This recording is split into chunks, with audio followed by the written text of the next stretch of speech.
Hello everyone, welcome to our YouTube channel. आज के lecture में हम देखेंगे जो आपका जीएस पेपर 2 है उसका यूनिट 2 एंड सब यूनिट 1, जिसमें जनरली हम गवर्नेंस के जो भी टॉपिक्स हैं उनको हम डिस्कस करने की कोशिश करेंगे। देखिए आज का पैटर्न क्या रहेगा, हमने वीडियो को कैसे प्रोसीड करना है उसके बारे में जान लेते हैं। सबसे पहले आपका सिलेबस देखेंगे। यहाँ पर सिलेबस में जो भी नोटिफिकेशंस हैं, जो भी पॉइंटर्स हैं, वो पॉइंट वाइज हम कवर करने की कोशिश करेंगे। क्या सिलेबस में है, कौन से क्वेश्चंस पास्ट ईयर क्वेश्चंस आपसे पूछे गए हैं उन पॉइंटर्स में से, एंड उससे रिलेटेड हम एक क्वेश्चन अटेम्प्ट करने की कोशिश करें। Right, so let's start. यहां से स्टार्ट करते हैं। Just a second. ओके, सो सबसे पहले हम देखेंगे कि टॉपिक्स कौन कौन से हैं। वो बहुत इंपॉर्टेंट हो जाता है क्योंकि जब भी आप मेंस की प्रिपरेशन करते हैं, मेंस की प्रिपरेशन के लिए सबसे पहला स्टेप होता है कि जो भी आपके सिलेबस में पॉइंटर्स हैं वो पॉइंट्स आपने सारे देखे हो और सारे ही एनालाइज किए। सो लेट्स सी, सबसे पहला पॉइंट देखते हैं। पहला पॉइंट है institutional framework, policies and interventions for development in various sectors in India. So जो भी डेवलपमेंटल सेक्टर्स हैं, चाहे फिर वो सोशल हेल्थ केयर की बात करें या फिर हम एजुकेशन की बात करें, तो उसमें गवर्नमेंट ने क्या स्टेप्स लिए हैं, क्या पॉलिसी इंटरवेंशंस है, उस पे से क्वेश्चन पूछा जा सकता है।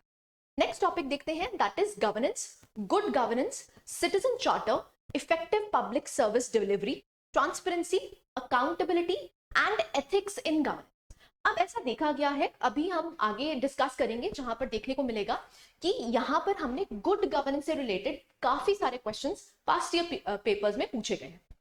अब हमारा मकसद क्या रहेगा कि इसमें से जो सबसे इंपॉर्टेंट टॉपिक है उसके क्वेश्चन को हम आज discuss. Right, next third point देखते हैं, that is district administration, changing role of deputy commissioner. अब देखिए इस पर्टिकुलर टॉपिक में से सिर्फ एक ही क्वेश्चन पूछा गया है प्रीवियस ईयर क्वेश्चन में, तो उसको भी हम एनालाइज करने की कोशिश करें। फोर्थ पॉइंट आपके पास आता है, that is local self government in urban and rural areas. अब ये बहुत इंपॉर्टेंट हो जाता है। अगर आप अपने प्रीवियस ईयर क्वेश्चंस देखते हैं, सबसे ज्यादा नंबर ऑफ क्वेश्चंस कहां से पूछे गए हैं, that is with point 4, that is self local government. अब यहां से काफी सारे क्वेश्चंस बनते हैं क्योंकि आपको पता है पंचायती राज इंस्टीट्यूशन एक बहुत ही इंपॉर्टेंट टॉपिक बन जाता है पॉलिटी का। सो इसीलिए इस पे हम क्वेश्चन डिस्कस करने की कोशिश करें। Right, so let's start. हम पॉइंट वाइज कवर करेंगे। सबसे पहले देखेंगे कि यहाँ पर प्रीवियस ईयर क्वेश्चंस कौन कौन से पूछे गए हैं। दूसरा हम डिस्कस करेंगे उसके related question. Right, so we'll start with topic number 1। अब देखिए अगर हम टॉपिक नंबर 1 की बात करते हैं तो आपसे टॉपिक पूछा गया है, that is institutional framework, policies and interventions. Right, so यहां पर आप देख सकते हैं दो क्वेश्चंस पूछे गए हैं आपके प्रीवियस ईयर क्वेश्चंस में। 2018 के ही दोनों क्वेश्चंस हैं। अगर हम पहले क्वेश्चन की बात करते हैं तो है examine how the policies of globalisation and liberalisation, I am sorry, just a second. हाँ जी, सो यहाँ पर दो क्वेश्चंस पूछे गए हैं। दो क्वेश्चंस कौन से हैं? सबसे पहला है, that is globalisation and liberalisation have impacted Indian economy. So globalisation और जो आपका लिबरलाइजेशन एज अ टॉपिक है, this becomes very very important. यहां पर उसका इंपैक्ट पूछा गया है इकोनॉमी पे। अब यहां पर क्वेश्चन कैसे ट्रांसफॉर्म हो सकता है, वहां पर पूछ सकते हैं कि बताइए इंडियन सोसाइटी पे ग्लोबलाइजेशन का क्या इंपैक्ट। राइट, सो क्वेश्चन आपका चेंज हो सकता है बट जो थीम रहेगी वो यही रहेगी। नेक्स्ट क्वेश्चन पूछा गया था, discuss the government policies and intervention for development in various sectors specially health and education in India.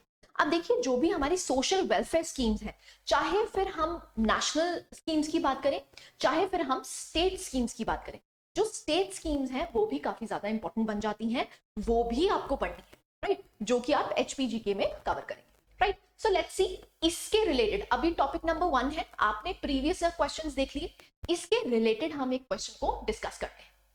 अब देखिए हमारा क्वेश्चन क्या है, globalisation in India is generally taken as integrating the economy of the country with the rest of the world.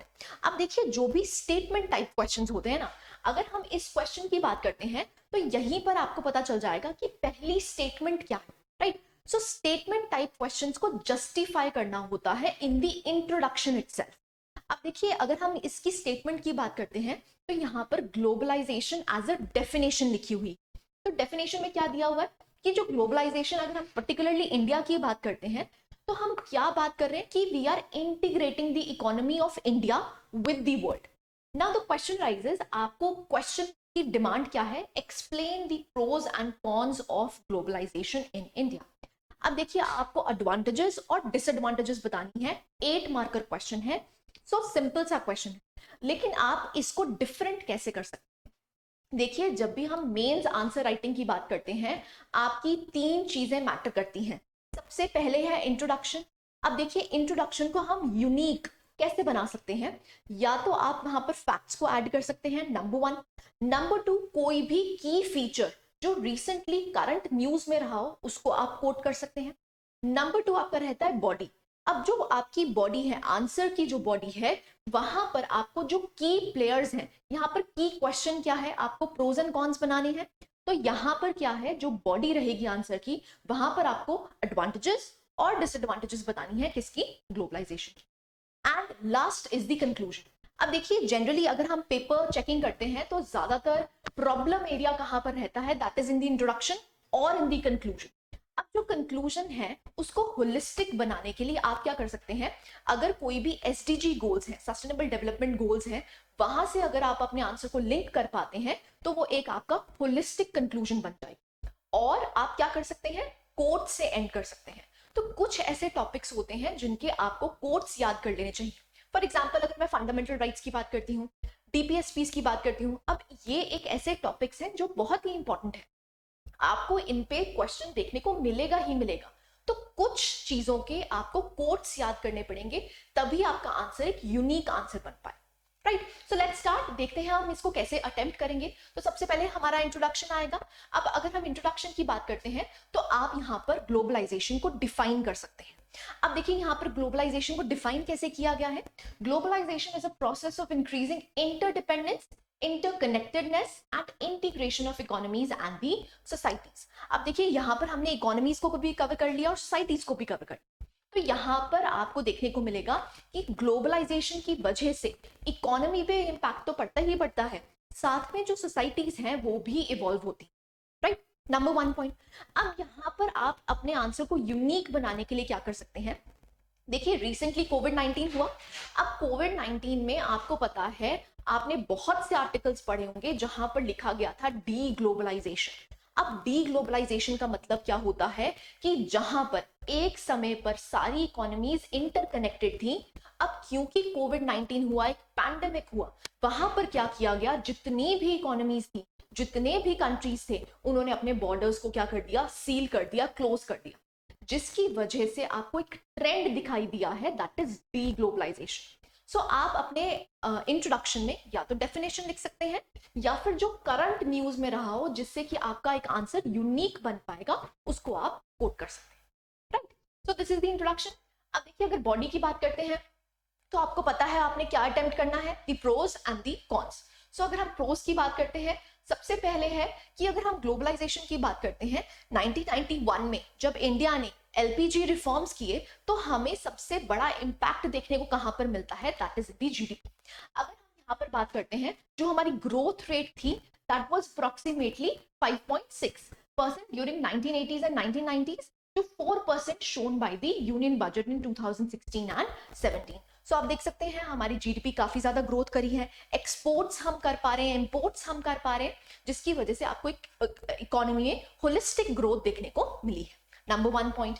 Number 2 point की अगर बात करते हैं तो जो इंटरनेशनल मार्केट है वो कंपनीज के लिए, वो इंडियन कंपनीज के लिए काफी खुल चुकी है, जिसकी वजह से अगेन वो कंट्रीब्यूट कहां कर रहे हैं, that is in the economy.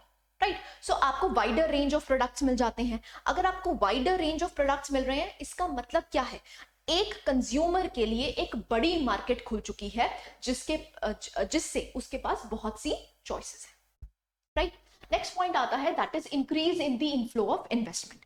अब देखिए अगर हम बात करते हैं इंडिया की, तो आप देखेंगे धीरे धीरे करके हमारा जो एफडीआई सेक्टर है वो काफी ज्यादा ओपन हुआ है, काफी ज्यादा लिबरलाइज हुआ है, और आप देखेंगे जो फॉरेन इन्वेस्टमेंट्स हैं इंडिया में वो काफी स्तर तक बढ़ चुकी है। तो अब यहाँ पर आप देख सकते हैं increase in the inflow of investment from the developed countries. तो जो डेवलप्ड कंट्रीज हैं उन्होंने इन्वेस्टमेंट कहां पर करी है, दैट इज इन इंडिया। अब देखिए यहाँ पर आपको एक चीज बहुत ही ध्यान रखनी है, जब भी हम आंसर राइटिंग प्रैक्टिस करते हैं तो आंसर राइटिंग में आपका सबसे पहला पॉइंट क्या होना चाहिए कि आपको फैक्ट्स कुछ पता होने चाहिए। जब तक आपके आंसर में फैक्ट्स नहीं है, जैसे फॉर एग्जांपल अगर हम पॉइंट नंबर 1 की बात करते हैं, वहां पर हमने फैक्चुअल डिटेल दी है। अब वो फैक्चुअल डिटेल से होता क्या है कि आपका आंसर ना सब्सटैंशिएट हो जाता है। सब्सटैंशिएट का मतलब क्या है, उसमें सब्सटेंस आ जाता है।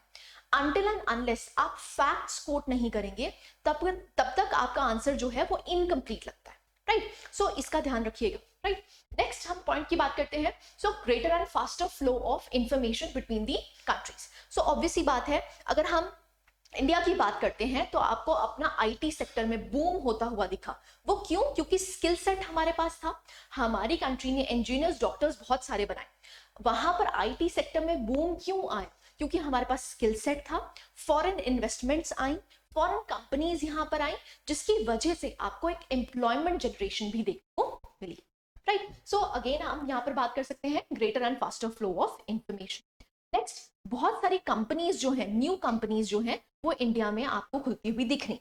देखिए अगर हम 2016 के बाद की बात करते हैं तो आप देखेंगे कि हमारे इंडिया में भी एक स्टार्टअप कल्चर आपको एक ग्रूम होता हुआ दिखा। वो क्यों दिखा? क्योंकि यहाँ पर एंटरप्रेन्योर्स बहुत सारे हैं, इन्वेस्टर्स बहुत सारे हैं, जिसकी वजह से आपको इंडियन जो इकोनॉमी है उसमें स्टार्टअप का जो कल्चर है वो काफी ज्यादा प्रोमिनेंट देखने को मिल रहा है, राइट। नेक्स्ट पॉइंट बात करते हैं, there is a large number of job opportunities increased in India. ये हम पहले भी बात कर चुके हैं, जो जॉब अपॉर्चुनिटीज हैं वो काफी ज्यादा आपको देखने को मिल रही है, ठीक है जी। नेक्स्ट बात करते हैं faster developments in telecommunication, that is roads, ports, airports, insurance and so on. अभी भी अगर हम इंश्योरेंस की बात करते हैं, जो इंश्योरेंस पेनिट्रेशन इन इंडिया है that is very less, but again it is growing fast. So यहाँ पर हम क्या उम्मीद कर रहे हैं कि जैसे जैसे मार्केट्स और ओपन होंगी वैसे वैसे हम यहाँ पर और भी ज्यादा ड्रास्टिक चेंज ला सकते हैं इन the economy. Now these are some of the pros, ठीक है। So again benefits to the consumers, क्यों? क्योंकि यहाँ पर आपको choices काफी सारी मिल जाती। So these are the pros. Next cons की बात करते हैं, disadvantages भी कुछ होंगी। अब देखिए disadvantage सबसे बड़ी क्या है, अगर हम यहाँ पर ग्लोबलाइजेशन की बात करते हैं तो जो हमारे लोकल प्रोड्यूसर्स हैं वो इंटरनेशनल कंपनीज के साथ compete नहीं कर पाते, तो जो भी हमारी लोकल डेवलपमेंट थी, लोकल कंपनीज थी, उनको एक सेटबैक देखने को मिला, राइट। ऐसे ही अगर हम अनएम्प्लॉयमेंट की बात करते हैं, देखिए एम्प्लॉयमेंट जनरेशन तो हुई है, लेकिन धीरे धीरे करके जैसे जैसे ग्लोबलाइजेशन बढ़ी है तो उसकी वजह से क्या है, जो लो स्किल्ड वर्कर है उसको कहीं भी जॉब नहीं दिखी।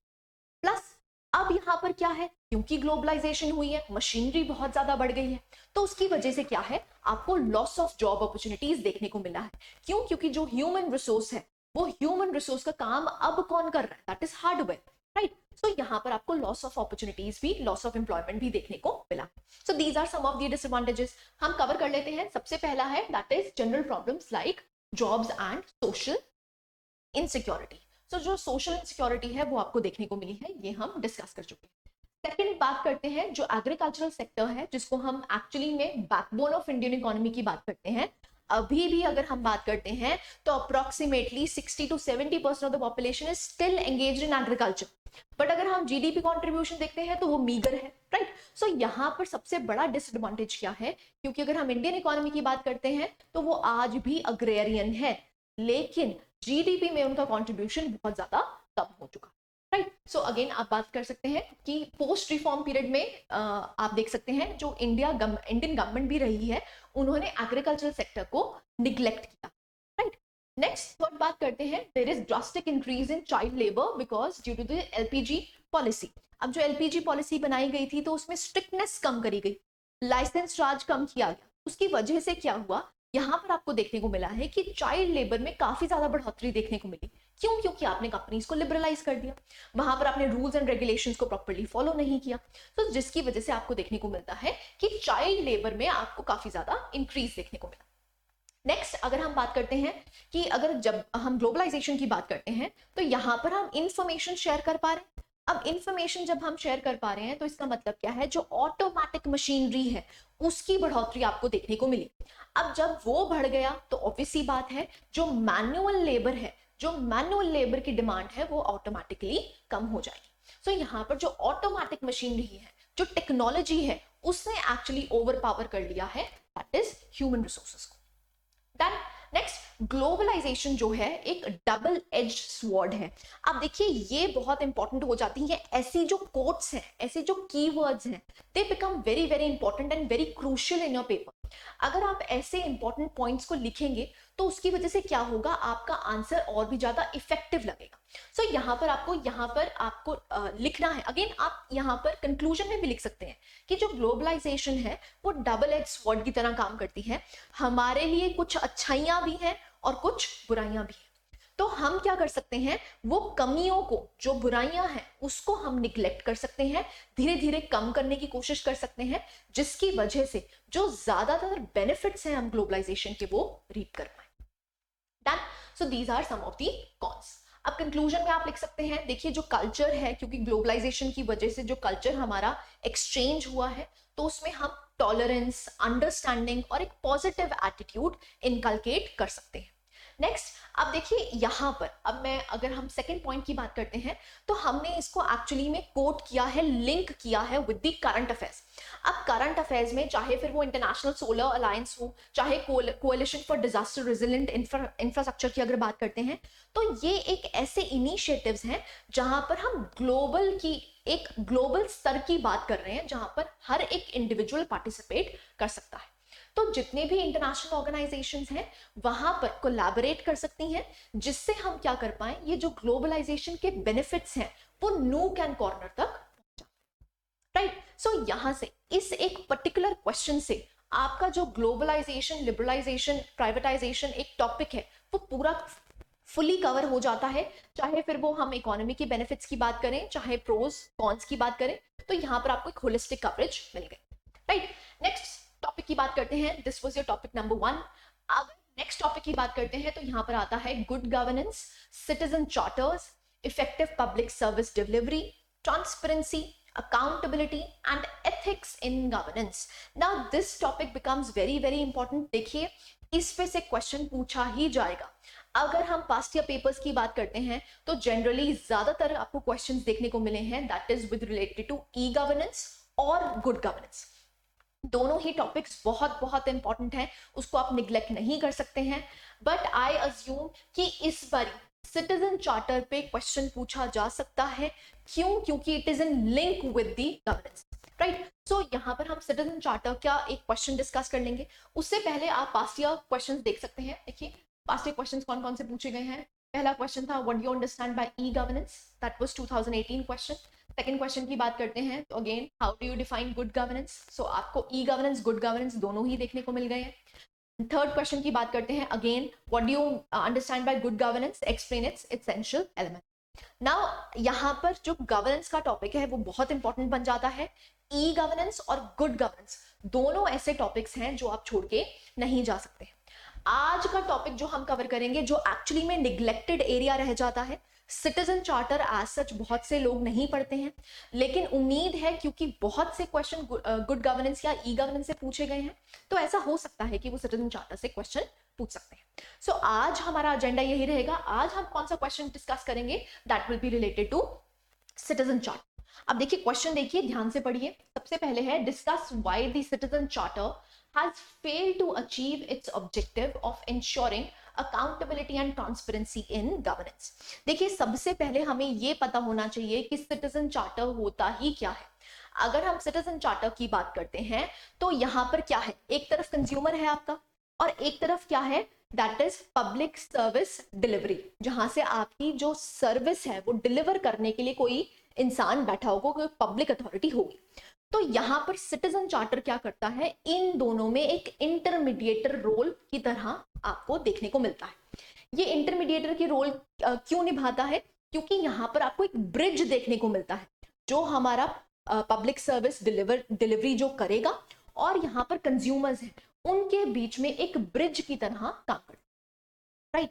तो हम स्टार्ट कैसे करेंगे, इंट्रोडक्शन कैसे करेंगे, सिटीजन चार्टर को डिफाइन करें। उसके बाद इसके कुछ एसेंशियल्स होते हैं, जैसे हम गुड गवर्नेंस के एसेंशियल्स की बात करते हैं वैसे ही सिटीजन चार्टर के भी कुछ एसेंशियल्स होते हैं, उसको पढ़ने की कोशिश करेंगे and then we will conclude this answer. क्यों? क्योंकि यहाँ पर मेजर क्वेश्चन क्या है कि बताइए सिटीजन चार्टर क्यों फेल कर चुका है। तो एक्चुअली में आपको क्या बताने हैं कि इसके लूप होल्स क्या है। सिटीजन चार्टर जो इफेक्टिव टूल था वो आज इफेक्टिव टूल क्यों नहीं है, उसमें क्या क्या लूप होल्स हैं, वो आपका question, right. So let's start. सबसे पहले इंट्रोडक्शन की बात करते हैं। तो इंट्रोडक्शन में क्या है, the concept of citizen charter was first articulated and implemented in United kingdom.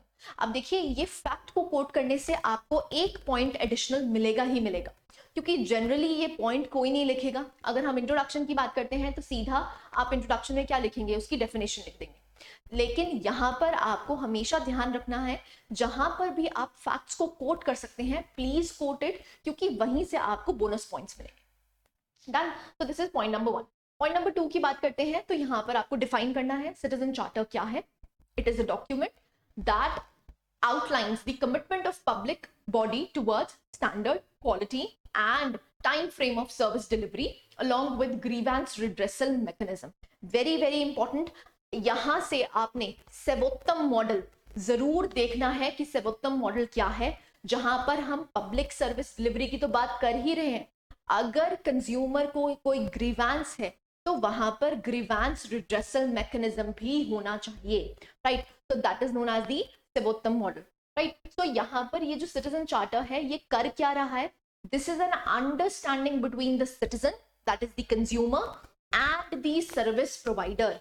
जो सर्विस प्रोवाइडर है उसके बीच में एक कम्युनिकेशन, एक डॉक्यूमेंट की तरह काम करता है, जो एक्चुअली में कम्युनिकेट करेगा किसको, कंज्यूमर को, with whom, that is service provider. Done. अगर हम यहाँ पर एसेंशियल्स की बात करते हैं, 7 प्रिंसिपल्स हैं इसके। सबसे पहले क्या है, जो सर्विस प्रोवाइडर है वो आपको कैसी सर्विस प्रोवाइड करे, वो क्वालिटी सर्विस प्रोवाइड करे। तो this is point number 1। Number 2 that is choice. Choice का मतलब क्या है, जो कंज्यूमर की चॉइस है वो ही उसको प्रोवाइड किया जाए। नंबर 2। Number 3 standards. अब जो भी स्टैंडर्डाइज्ड फॉर्मेट है, उस स्टैंडर्डाइज्ड फॉर्मेट में ही आपको सर्विस डिलीवरी मिले।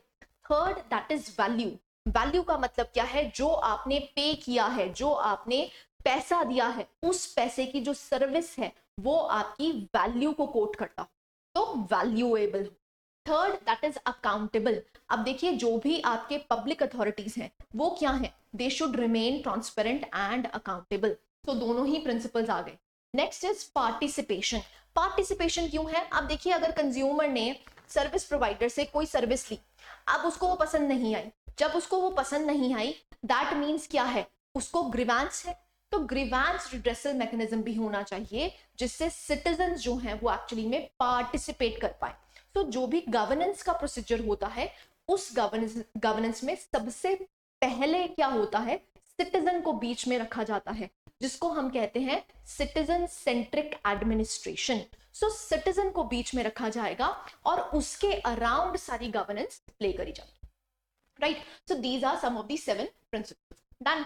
अगर हम बॉडी की बात करते हैं, क्योंकि आपसे क्वेश्चन पूछा गया था कि बताइए सिटीजन चार्टर में क्या लूप होल्स हैं, तो सबसे पहला है, अगर हम ऑब्स्टैकल्स की बात करते हैं, तो number 1 is devoid of participative mechanism. अब देखिए, अगर आपको प्रिंसिपल्स याद हैं, आप आराम से लूप होल्स ढूंढ सकते हैं। देखिए, अगर हम 7th प्रिंसिपल की बात करते हैं, तो 7th प्रिंसिपल क्या था, पार्टिसिपेटिव। लेकिन यहाँ पर क्या है, सिटीजन सेंट्रिक एडमिनिस्ट्रेशन अभी भी नहीं है, तो it is devoid of participative mechanism. Next आता है that is poor design and content. अब देखिए, ये जो सिटीजन चार्टर है, एक डॉक्यूमेंट है। ये डॉक्यूमेंट कौन बनाता है, जो भी आपका सर्विस प्रोवाइडर है वो एक डॉक्यूमेंट बनाता है। लेकिन वो जो डॉक्यूमेंट है वो क्या है, इट इज, उसका जो कंटेंट है वो एक्चुअली में लोगों को पता ही नहीं। तो अगर हम थर्ड पॉइंट की बात करते हैं, तो आप देखेंगे कि पब्लिक अवेयरनेस ही नहीं है कि ये जो सर्विस प्रोवाइडर है, ये जो पब्लिक अथॉरिटी है, ये मुझे किस तरह से हेल्प कर सकती है। सो जो सिटीजन चार्टर बने हुए हैं वो बहुत पुराने हैं, it is devoid of any content, good content. And third point is, लोगों को अवेयरनेस ही नहीं है। तो थर्ड पॉइंट आप देखेंगे, lack of public awareness.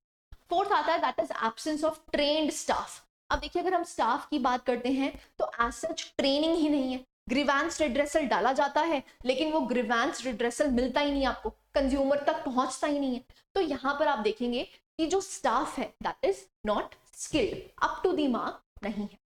So these are some of the loopholes. अगर थर्ड लास्ट पॉइंट की बात करते हैं, absence of periodic evaluation of citizen charter। अब देखिए, बहुत सदियों से जो सिटीजन चार्टर चलते आ रहे हैं वो ही चल रहे हैं, लेकिन विद चेंजिंग टाइम्स अब देखिए डिजिटलाइजेशन बहुत ज्यादा हो चुकी है, जिसकी वजह से क्या है, जो सिटीजन चार्टर है वो भी अपडेट होना चाहिए, लेकिन वो अपडेटेड नहीं है। तो यहाँ पर आप देख सकते हैं there is absence of periodic evaluation, कि कितने लोगों को जो हमने सर्विस प्रोवाइड करी है, वो जो सर्विस प्रोवाइड की गई है उससे जो कंज्यूमर है वो सेटिस्फाइड है भी कि नहीं, राइट। सो कोई पीरियोडिक इवैल्यूएशन नहीं है। So these are some of the loopholes in the citizen charter. Conclusion की अगर बात करते हैं तो अगर हम सिटीजन चार्टर की बात करते हैं वो क्या है, it is a means to an end, very very important. अगर हम कंज्यूमर की बात करते हैं तो कंज्यूमर क्या चाहता है कि जो मैंने काम मांगा था वो काम पूरा हो जाए। सिटीजन चार्टर एक्चुअली में क्या है, एक मीन्स है उसके एंड तक पहुंचाने के लिए। तो जब तक आपके मीन्स सही नहीं होंगे, लूप फ्री नहीं होंगे, तब तक आपका एंड जो है वो अच्छा नहीं होगा। तो तभी कहा गया है जो सिटीजन चार्टर है it is a means to an end, it cannot be an end in itself, it is a tool to ensure that citizen is always at the heart of any service। very very important, मैंने आपको बताया कि कोई भी अगर हम administration की बात करते हैं तो एडमिनिस्ट्रेशन कैसी होनी चाहिए, सिटीजन सेंट्रिक होनी चाहिए। तभी यहाँ लिखा गया है कि कोई भी एडमिनिस्ट्रेशन की अगर बात करते हैं तो वहां पर आपको सिटीजन्स को एट दी कोर रखना है, एट दी हार्ट रखना है, राइट। सो यहां से आपका कंक्लूजन बन जाता है, राइट। नेक्स्ट क्वेश्चन पे मूव करते हैं। नेक्स्ट टॉपिक है that is district administration, changing role of deputy commissioner. अब देखिए इसमें एज सच करंट ओरिएंटेड कुछ नहीं है, जो डिप्यूटी कमिश्नर की जो पोजीशन है वो कैसे इवॉल्व की है उस पर एक ही क्वेश्चन पूछा गया है। अगर हम बात करते हैं 2017 का, that is discuss the developmental role of deputy commissioner in India, how far this has affected the traditional role. So आपने यहाँ पर कंपैरिजन करना है ट्रेडिशनल रोल कैसा रहा है, आज वो रोल कैसे ज्यादा इवॉल्व हो चुका है। तो यहाँ पर आप क्रोनोलॉजी सेट कर सकते हैं, यहाँ पर कोई स्टैटिक ही कॉन्सेप्ट है, स्टैटिक कॉन्सेप्ट को हम यहाँ पर डिस्कस आज के लेक्चर में नहीं करेंगे। जो भी आपके इंपॉर्टेंट टॉपिक्स, करंट टॉपिक्स हैं जो एक्चुअली में आपके पेपर से पूछ सकते हैं, वही टॉपिक्स को हम कवर करने की कोशिश करें, राइट। नेक्स्ट फोर्थ पॉइंट आता है, फोर्थ टॉपिक की अगर बात करते हैं तो टॉपिक 4 है that is local self government in urban and rural area. अब देखिए जो भी आपके पंचायती राज इंस्टीट्यूशंस हैं उस पर बहुत से क्वेश्चंस पूछ रखे हैं, आप देख सकते हैं यहाँ पर लाइन ऑफ क्वेश्चंस है, ऑलमोस्ट हर साल इससे एक या दो क्वेश्चन पूछे गए हैं। अगर हम 2019 इटसेल्फ की बात करते हैं तो आप देख सकते हैं 2 क्वेश्चंस पूछे गए हैं, एक पूछा गया है म्युनिसिपल गवर्नेंस पे और दूसरा क्वेश्चन पूछा गया है that is the 73rd constitutional amendment has resulted in genuine devolution of power and resources to the panchayati raj institutions in India, discuss। so यहाँ पर एक्चुअली में पूछा गया है कि जो लोकल सेल्फ गवर्नमेंट है वो लोकल सेल्फ गवर्नमेंट काम कैसे करे, राइट। सो यहाँ पर क्वेश्चंस कैसे बन सकते हैं, इस पे प्रोबेबल क्वेश्चंस क्या बन सकते हैं वो हम डिस्कस कर लेते हैं।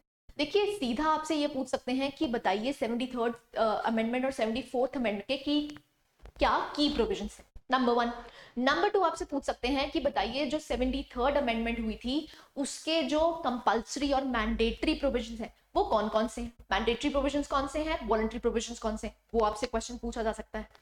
या फिर आपसे ये पूछ सकते हैं कि बताइए आज अगर हम पंचायती राज इंस्टीट्यूशंस की बात करते हैं तो मेजर ड्रॉबैक्स क्या हैं, आज अगर हम लोकल सेल्फ गवर्नमेंट की बात कर रहे हैं वो लोकल सेल्फ गवर्नमेंट में कहां पर आपको लूप होल्स दिखाई देते हैं, तो वो आपसे क्वेश्चन पूछ सकते हैं।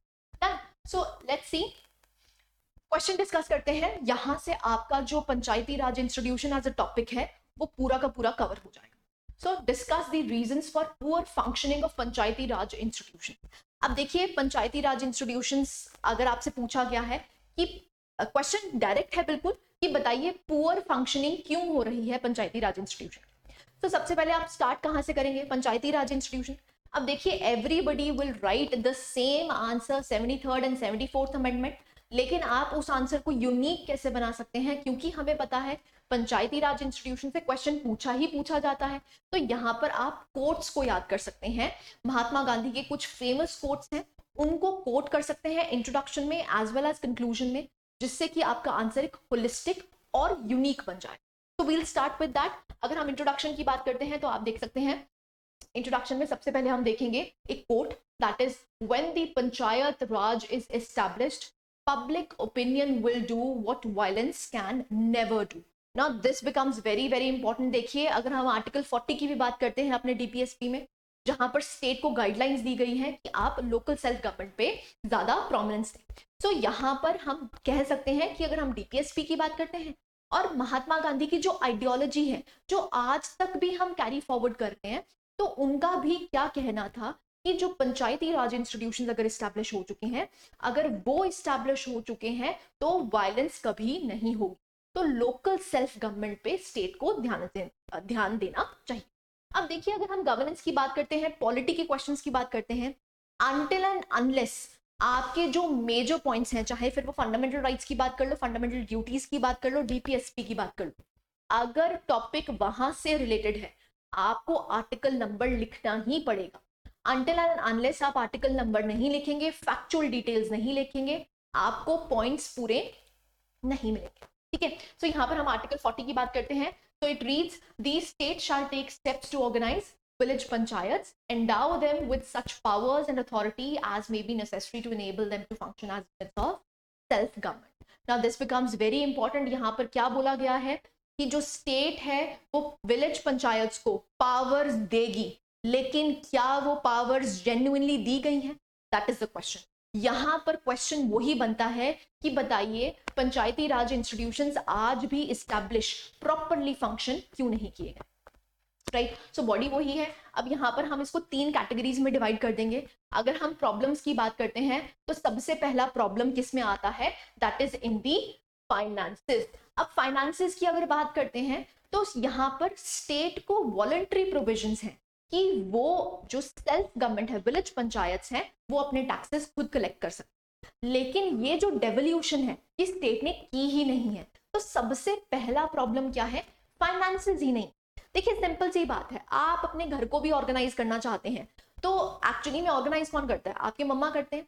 तो वहां पर सबसे पहले क्या प्रोवाइड किया जाता है? That is finance. क्योंकि घर को चलाने के लिए क्या चाहिए? पैसा चाहिए। ऐसे ही विलेज पंचायत को चलाने के लिए भी क्या चाहिए? पैसा चाहिए, फाइनेंसेस चाहिए, जहां से वो उसको कलेक्ट कर पाए और उसके बाद सोशल वेलफेयर स्कीम्स चला पाए। तो सबसे पहला इशू क्या है? That is with the finance. तो आप देख सकते हैं जो ग्रांट्स हैं, जो सेंटर की ग्रांट्स हैं चाहे स्टेट की ग्रांट्स हैं, वो क्या है? वॉलंटरी प्रोविजंस हैं, मैंडेटरी प्रोविजंस नहीं है, जो कि एक्चुअली में मैंडेटरी प्रोविजंस होनी चाहिए थी। सेकेंड पॉइंट की बात करते हैं, फंक्शनरीज। अब फंक्शनरीज की अगर बात करते हैं, देखिए जो इलेक्टेड रिप्रेजेंटेटिव्स हैं, जो भी पंचायती राज इंस्टीट्यूशंस हैं, वो क्या है? They are semi literate. So यहाँ पर क्या कह सकते हैं कि अगर वो पावर में आ भी जाते हैं so they do not know how to work. तो सबसे पहले उनको क्या देनी चाहिए? स्किल ट्रेनिंग देनी चाहिए। तो यहाँ पर अगेन अब क्योंकि ये 8 मार्कर क्वेश्चन है, तो 8 मार्कर क्वेश्चन में तो आप वे फॉरवर्ड नहीं लिखेंगे। यहाँ पर तो जो क्वेश्चन पूछा गया है डायरेक्टली आप बॉडी में लिखेंगे एंड दैट्स इट। लेकिन अगर ये 20 मार्कर क्वेश्चन होता तो आप यहाँ पर वे फॉरवर्ड लिख सकते हैं कि अगर हम फंक्शनरीज की बात कर रहे हैं कि स्किल्ड लेबर ही नहीं है, राइट? तो अगर यहाँ पर स्किल्ड प्रोफेशनल ह्यूमन रिसोर्स नहीं है तब तक वो फाइनेंसेस को प्रॉपरली मैनेज नहीं कर पाएगा। सो सेकेंड प्रॉब्लम क्या है? दैट इज फंक्शनरीज की प्रॉब्लम। थर्ड प्रॉब्लम की अगर बात करते हैं, फंक्शंस में प्रॉब्लम है। देखिए ये मैं आपको पहले भी बता चुकी हूँ कि कोई भी इफेक्टिव डेवोल्यूशन नहीं हुई है by the state government. Number 2, अगर हम स्कीम्स की बात करते हैं तो एज सच स्कीम्स भी स्टेट से डिवॉल्व होके आती हैं, तो वहां पर ऑटोनॉमी ही नहीं दे रखी। जब तक ऑटोनॉमी नहीं है तब तक जो विलेज पंचायत हैं, जो लोकल सेल्फ गवर्नमेंट्स हैं, वो प्रॉपरली वर्क नहीं कर पाएंगे। तो यहाँ पर फंक्शंस में प्रॉब्लम है। तो 3 एफ आपको याद रखने हैं।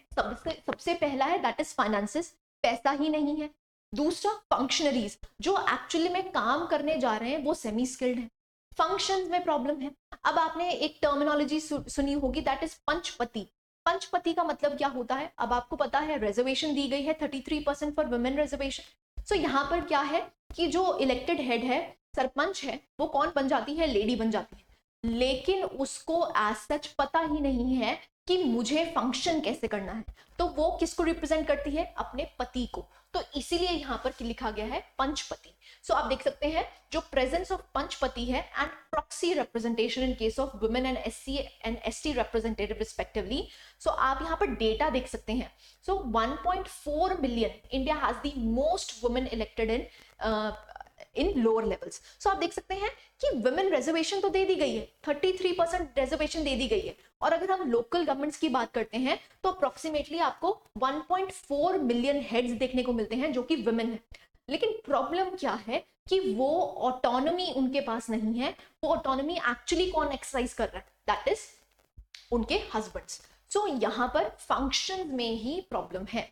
तो दीज थ्री आप इन 3 हेड्स के कैटेगराइज करके लिखेंगे तो आपको ज्यादा पॉइंट्स मिलेंगे, राइट? तो 3 पॉइंट्स कौन से लूप होल्स हैं? Number 1 finances, number 2 functionaries, number 3 functions में ही प्रॉब्लम है, right?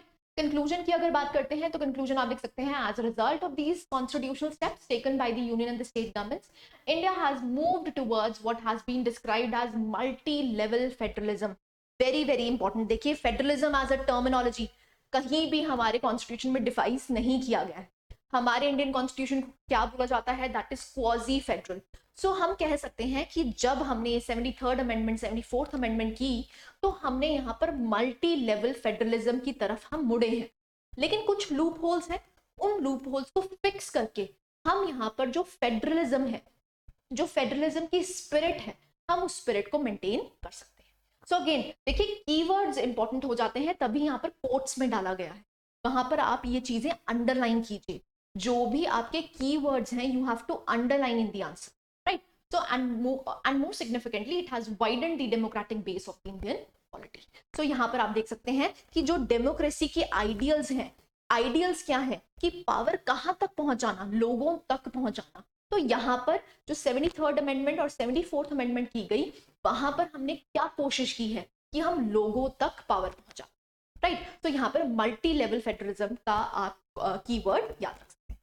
So this was your subunit 1. So this was it. यहाँ पर 4 टॉपिक्स थे, चारों टॉपिक्स को हमने होलिस्टिकली कवर किया है।